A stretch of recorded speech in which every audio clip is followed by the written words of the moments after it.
രാഹുൽ ഗാന്ധി കരിപ്പൂർ വിമാനത്താവളത്തിൽ എത്തുന്നു. അദ്ദേഹം ഭാരത് ജോഡോ യാത്രയ്ക്ക് ശേഷം വയനാട്ടിൽ എത്തുകയാണ്. മണ്ഡലത്തിൽ അദ്ദേഹം എത്തുകയാണ്.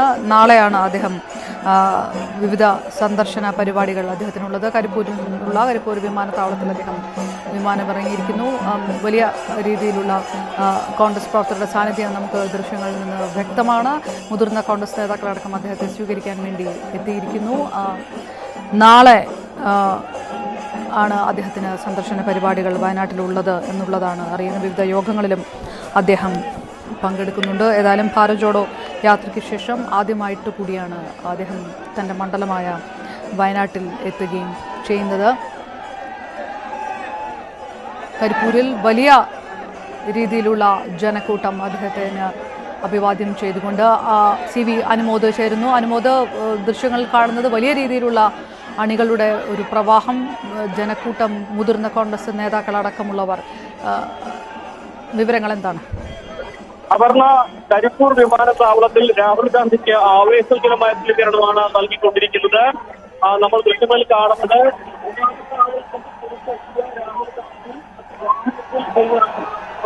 അഭിവാദ്യം ചെയ്യുകയാണ്. വാഹനത്തിൽ നിന്ന് പുറത്തേക്ക് കൈകൾ നീക്കി അഭിവാദ്യം കാണുന്നത്. വൈകുന്നേരം 6 മുതൽ തന്നെ രാഹുലിനെ കാണാനും സ്വീകരണത്തിൽ പങ്കെടുക്കുവാനും നൂറുകണക്കിന് പ്രവർത്തകരാണ് കരിപ്പൂർ വിമാനത്താവളത്തിലേക്ക് എത്തിച്ചേർന്നിരുന്നത്. രാഹുൽ എയർപോർട്ടിന്റെ പുറത്ത് അനുമോദിലേക്കെത്താം. വലിയ രീതിയിലുള്ള ആവേശോജ്വലമായ സ്വീകരണം തന്നെ അനുമോദ് പറയുന്നത് പോലെ തന്നെ ദൃശ്യങ്ങളിൽ നിന്ന് കാണാം. അതുകൊണ്ടാണ് അനുമോദിന്റെ ശബ്ദം തന്നെ വ്യക്തമായി കേൾക്കാത്തത്.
CV അനുമോദ് ചേരുന്നു. 2 ദിവസത്തെ സന്ദർശനത്തിനായി രാഹുൽ ഗാന്ധി MP വയനാട്ടിലേക്ക് അദ്ദേഹം എത്തുന്നു. കരിപ്പൂരിൽ വിമാനത്താവളത്തിലെത്തി അദ്ദേഹത്തിന് ആവേശോജ്വലമായ സ്വീകരണത്തിന്റെ ദൃശ്യങ്ങൾ കൂടിയാണ് കാണുന്നത്. അനുമോദ്, അദ്ദേഹത്തിന്റെ സന്ദർശന പരിപാടികൾ ഏത് രീതിയിലാണ്? ഇപ്പോൾ അദ്ദേഹം എങ്ങോട്ടൊക്കെയാണ് തിരിച്ചിരിക്കുന്നത്?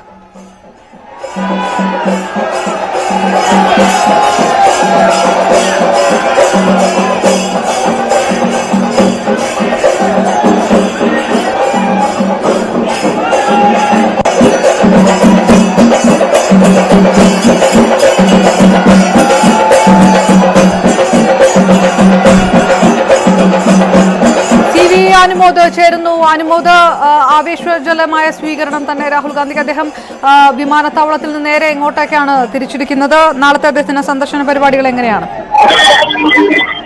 അപർണ, രാഹുൽ ഗാന്ധിയുടെ വാഹനം ഇപ്പോൾ കരിപ്പൂർ വിമാനത്താവളത്തിന് പുറത്ത് എത്തിയിരിക്കുകയാണ്. കരിപ്പൂർ വിമാനത്താവളത്തിന് പുറത്തും കിലോമീറ്ററുകൾ ദൂരത്തിൽ ആ പ്രവർത്തകർ ആവേശത്തോടെ രാഹുലിനെ കാണുവാൻ വേണ്ടി കാത്തു നിൽക്കുന്നതിന്റെ കാഴ്ചയാണ് കാണുന്നത്. വലിയ ആവേശം, പ്രവർത്തകരുടെ വലിയ ഒരു ഒഴുക്ക്. ഈ രാത്രി 8 മണിക്ക് മുൻപ് തന്നെ 6 മണിക്ക് ഇവിടെ തന്നെ പ്രവർത്തകർ കരിപ്പൂരിലേക്ക് എത്തിയിരുന്നു. ഈ സമയത്തും കരിപ്പൂർ വിമാനത്താവളത്തിന്റെ പരിസരത്തായിട്ട് കിലോമീറ്ററുകൾ ദൂരത്ത് പ്രവർത്തകർ രാഹുലിനെ കാണുവാൻ വേണ്ടി കാത്തു നിൽക്കുന്നതിന്റെ കാഴ്ചയാണ് നമ്മൾ കാണുന്നത്. രാഹുലിന്റെ വാഹനം ഇപ്പോൾ ആ വിമാനത്താവളത്തിന് പുറത്ത് എത്തിയിട്ടുണ്ട്. വാഹനത്തിൽ നിന്നുകൊണ്ട് രാഹുൽ പ്രവർത്തകരെ അഭിവാദ്യം ചെയ്യുന്നുണ്ട്.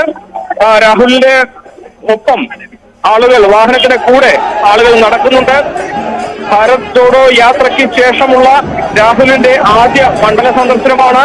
നമുക്കറിയാം, കേരളത്തിൽ രാഹുലിന്റെ ഭാരത് ജോഡോ യാത്ര ഏറ്റവും അധികം ആവേശമുണ്ടാക്കിയത് മലപ്പുറം ജില്ലയിൽ കൂടിയാണ്. സ്വാഭാവികമായിട്ടും അദ്ദേഹത്തിന്റെ മണ്ഡലം ഉൾപ്പെടുന്ന പ്രദേശങ്ങളിലാണ്.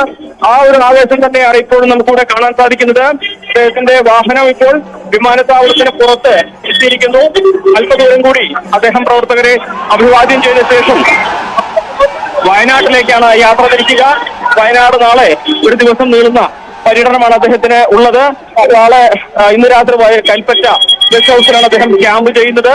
നാളെ വയനാട് കളക്ടറേറ്റിൽ അടക്കമുള്ള 4 പരിപാടികളിലാണ് അദ്ദേഹം പങ്കെടുക്കുന്നത്.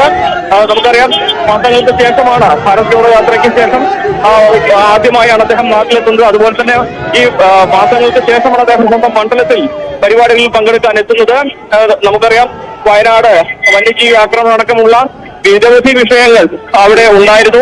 അപ്പോൾ നാളത്തെ സന്ദർശനത്തിൽ അദ്ദേഹം ഈ വന്യജീവി ആക്രമണത്തിൽ മരിച്ചവരുടെ കുടുംബങ്ങളെ കാണുമെന്നും അതുപോലെ തന്നെ ഈ വിഷയത്തിൽ അദ്ദേഹത്തിന്റെ അഭിപ്രായം, അദ്ദേഹത്തിന്റെ നിർദ്ദേശങ്ങൾ പങ്കുവയ്ക്കുമെന്നുമാണ് കരുതുന്നത്. വലിയ ആവേശോജ്വലമായ സ്വീകരണമാണ് ഇപ്പോൾ കരിപ്പൂർ വിമാനത്താവളത്തിന് പുറത്ത് നമ്മൾ കാണുന്നത്. വിമാനത്താവളത്തിന് പുറത്ത് കാത്തുനിന്ന ആളുകളെ അഭിവാദ്യം ചെയ്തുകൊണ്ട് രാഹുലിന്റെ വാഹനം നീങ്ങുകയാണ്. വിമാനത്താവളത്തിന് പുറത്ത് ഏതാണ്ട് 1 കിലോമീറ്ററിലധികം ദൂരം ആളുകൾ റോഡിന്റെ ഇരുവശത്തുമായി കാത്തു നിൽക്കുന്നതിന്റെ കാഴ്ച നമ്മൾ കാണുന്നുണ്ട്. പോലീസിന്റെ സുരക്ഷാ വാഹനങ്ങൾ രാഹുലിന്റെ വാഹനത്തിന് മുൻപും ഒപ്പവും അകമ്പടി സേവിക്കുന്നുണ്ട്. വലിയൊരു ആവേശോജ്വലമായ സ്വീകരണമാണ് കരിപ്പൂരിൽ ഭാരത് ജോഡോ യാത്രയ്ക്ക് ശേഷം ആദ്യമായി വയനാട് മണ്ഡലത്തിലേക്ക് എത്തുന്ന രാഹുൽ ഗാന്ധിക്ക് നൽകുന്നത്. ആവേശോജ്വലമായ ദൃശ്യങ്ങളാണ് നമ്മൾ ഇവിടുന്ന് കാണുന്നത്. അപർണ, അനുമോദ്, പ്രധാനപ്പെട്ട കോൺഗ്രസ് നേതാക്കൾ KC വേണുഗോപാലും K സുധാകരൻ അടക്കമുള്ളവരും അദ്ദേഹത്തിന് സ്വീകരണം നൽകാൻ എത്തിയിരിക്കുന്നു. ഭാരത് ജോഡോ യാത്രയുടെ വലിയ രീതിയിൽ ശ്രദ്ധ നേടിയ ഭാരത് ജോഡോ യാത്രയ്ക്ക് ശേഷം അദ്ദേഹം വളരെ പെട്ടെന്ന് തന്നെ അദ്ദേഹത്തിന്റെ മണ്ഡല സന്ദർശനത്തിനായി വരുന്നു എന്ന് പറയുന്ന ഒരു കാര്യം ഏറെ ശ്രദ്ധ നേടുന്ന ഒരു വിഷയം കൂടി ആയതുകൊണ്ട് സംസ്ഥാനത്തെ കോൺഗ്രസ് നേതൃത്വം ഈ സന്ദർശനത്തെ എങ്ങനെയാണ് കാണുന്നത്? വളരെ രാഹുലിന്റെ ഓരോ സന്ദർശന സമയത്തും കേരളത്തിലെ കോൺഗ്രസ് നേതാക്കളുടെ എല്ലാവരുടെയും സാന്നിധ്യം അദ്ദേഹത്തിന് ഒപ്പം എപ്പോഴും ഉണ്ടാകുന്നുണ്ട്.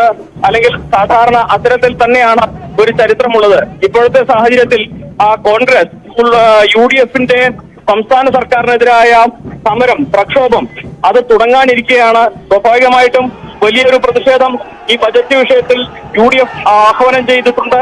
അപ്പോൾ ഇനിയുള്ള ദിവസങ്ങളിൽ ഏതെല്ലാം തരത്തിലുള്ള പ്രതിഷേധങ്ങൾ നടപ്പിലാക്കണം, അല്ലെങ്കിൽ ഏതെല്ലാം തരത്തിൽ പ്രതിഷേധങ്ങൾ കൊണ്ടുവരണം എന്ന കാര്യത്തിലൊക്കെ രാഹുലിന്റെ സാന്നിധ്യത്തിൽ കൂടി ഒരുപക്ഷെ ചർച്ചകളും കൂടിയാലോചനകളും വന്നേക്കാം. സംസ്ഥാന രാഷ്ട്രീയത്തിൽ ഇടപെടില്ല എന്ന് രാഹുൽ ഗാന്ധി പലപ്പോഴും വ്യക്തമാക്കിയിട്ടുണ്ടെങ്കിൽ പോലും രാഹുലിന്റേതായ വിമർശനങ്ങൾ ഇതിനോടകം തന്നെ പലവട്ടം പിണറായി സർക്കാരിനെതിരെ ഉണ്ടായിട്ടുണ്ട്. സ്വാഭാവികമായിട്ടും ഈ ബജറ്റിൽ വലിയ പ്രതിഷേധങ്ങൾ UDF ആഹ്വാനം ചെയ്ത സാഹചര്യത്തിൽ നാളെ രാഹുൽ ഗാന്ധി ഏതെങ്കിലും തരത്തിലുള്ള ഒരു പ്രസ്താവന ഈ ഒരു സാഹചര്യത്തിൽ ഉണ്ടാകുമെങ്കിൽ അത് UDFനും കോൺഗ്രസിനും വലിയ രീതിയിൽ തന്നെ സ്വാധീനം ഉണ്ടാക്കാൻ കഴിയുന്ന ഒരു കാര്യമായിരിക്കും ജനങ്ങൾക്കിടയിൽ. അപ്പോൾ അത്തരത്തിലുള്ള സമരങ്ങളും അതിനെ പിന്തുണച്ചുകൊണ്ടുള്ള അല്ലെങ്കിൽ അതിന് വേണ്ടിയുള്ള രാഹുലിന്റെ നിലപാടുകളും വളരെ പ്രസക്തമാണ്. ഒപ്പം തന്നെ മണ്ഡലത്തിൽ വയനാട് മണ്ഡലം കഴിഞ്ഞ 4-5 മാസമായിട്ട് നേരിട്ട വലിയ പ്രശ്നങ്ങളിൽ അത് രാഹുൽ ഇടപെടേണ്ടതായി, അല്ലെങ്കിൽ MP ജനപ്രതിനിധി എന്ന നിലയിൽ MP-യുടെ സാന്നിധ്യം ഉണ്ടാകേണ്ടതായി നിരവധി സാഹചര്യങ്ങൾ ഉണ്ടായിരുന്നു. പക്ഷെ ഭാരത് ജോഡോ യാത്ര അടക്കമുള്ള മറ്റു കാര്യങ്ങളെ കൊണ്ട് അദ്ദേഹത്തിന് അതിൽ പങ്കെടുക്കാൻ കഴിഞ്ഞിരുന്നില്ല. അപ്പൊ അതിനെല്ലാം ശേഷമാണ് അദ്ദേഹം ഇപ്പോൾ വയനാട്ടിലേക്ക് എത്തുന്നത്. അതുകൊണ്ട് തന്നെ വയനാട്ടിലെ പ്രശ്നങ്ങളിൽ, വന്യജീവി ആക്രമണം അടക്കമുള്ള വയനാട്ടിലെ പ്രശ്നങ്ങളിൽ രാഹുലിന്റെ നിലപാട്, രാഹുൽ എന്ത് അഭിപ്രായം പറയുമെന്നത് വളരെ ശ്രദ്ധേയമാണ്. ഒപ്പം തന്നെ കെ സുധാകരനും VD സതീശനും അടങ്ങുന്ന നേതൃത്വം നിലവിലെ സാഹചര്യത്തിൽ രാഹുലുമായുള്ള കൂടിക്കാഴ്ചയ്ക്ക് സാധ്യത ഉണ്ട്. അപ്പോൾ സംസ്ഥാന രാഷ്ട്രീയത്തിലും അതിലപ്പുറത്തുള്ള സംസ്ഥാന സർക്കാരിനെതിരായിട്ടുള്ള പ്രതിഷേധ പരിപാടികളിലുമെല്ലാം ഇനി വരും ദിവസങ്ങളിൽ എന്തെല്ലാം കാര്യങ്ങൾ നടപ്പിലാക്കണം, എന്തെല്ലാം കാര്യങ്ങൾ ഏത് തരത്തിൽ വേണം കൊണ്ടുപോകുന്നതിനെ കുറിച്ചെല്ലാം തന്നെ ആലോചനകൾ സ്വാഭാവികമായിട്ട് നടക്കും. രാഹുലിന്റെ സാന്നിധ്യത്തിൽ നടക്കുന്ന ചർച്ചകൾക്ക് പ്രസക്തി ഏറെയുണ്ട്. ആ തരത്തിലെല്ലാം പല വിധത്തിലും രാഷ്ട്രീയമായിട്ടും ആഭ്യന്തര രാഷ്ട്രീയത്തിലാണെങ്കിലും സംസ്ഥാന രാഷ്ട്രീയത്തിലാണെങ്കിലും UDF-നെ സംബന്ധിച്ച് രാഹുലിന്റെ ഈ സന്ദർശനം ഒരുപാട് ചർച്ചകൾക്ക് സാധ്യതയും കളവും ഒരുക്കുന്നതാണ്. അതോടൊപ്പം വയനാട്ടിൽ രാഹുൽ ഗാന്ധി എന്തു പറയുന്നു, വയനാട്ടിൽ എന്തെല്ലാം നിലപാടുകൾ, എന്തെല്ലാം കാര്യങ്ങളിൽ, ജനകീയ വിഷയങ്ങളിൽ രാഹുലിന്റെ നിലപാടുകൾ എന്താകും എന്നതെല്ലാം തന്നെ വളരെ പ്രസക്തമാണ്. അതിലൊക്കെ നാളെ നടക്കുന്ന പരിപാടികളിൽ രാഹുൽ തന്റെ നിലപാടുകൾ വ്യക്തമാക്കും എന്ന് തന്നെയാണ് കരുതേണ്ടത്. വലിയ ഒരു ആവേശത്തോടെ ഭാരത് ജോഡോ യാത്രയ്ക്ക് ശേഷം വയനാട് മണ്ഡലത്തിലേക്ക് എത്തുന്ന രാഹുൽ ഗാന്ധിക്ക് അത്യധികം ആവേശത്തോടെയുള്ള ഒരു സ്വീകരണമാണ് 2 ദിവസത്തെ സന്ദർശനത്തിനായി രാഹുൽ ഗാന്ധി കരിപ്പൂർ വിമാനത്താവളത്തിൽ എത്തിയിരിക്കുന്നു. വയനാട്ടിൽ അദ്ദേഹത്തിന് 2 ദിവസത്തെ സന്ദർശനം, ആവേശോജ്വലമായ സ്വീകരണം അദ്ദേഹത്തിന് കോൺഗ്രസ് പ്രവർത്തകരും ഒപ്പം തന്നെ മുതിർന്ന കോൺഗ്രസ് നേതാക്കളെല്ലാം തന്നെ അദ്ദേഹത്തെ സ്വീകരിക്കാനായി വിമാനത്താവളത്തിൽ എത്തിയിരുന്നു. വയനാട്ടിൽ അദ്ദേഹത്തിന്റെ സന്ദർശനം, ഒപ്പം തന്നെ രാഷ്ട്രീയകാര്യ യോഗങ്ങളിൽ അദ്ദേഹം പങ്കെടുക്കുകയും ചെയ്യും. CV അനുമോദാണ് വിവരങ്ങൾ നൽകിയത് കരിപ്പൂരിൽ.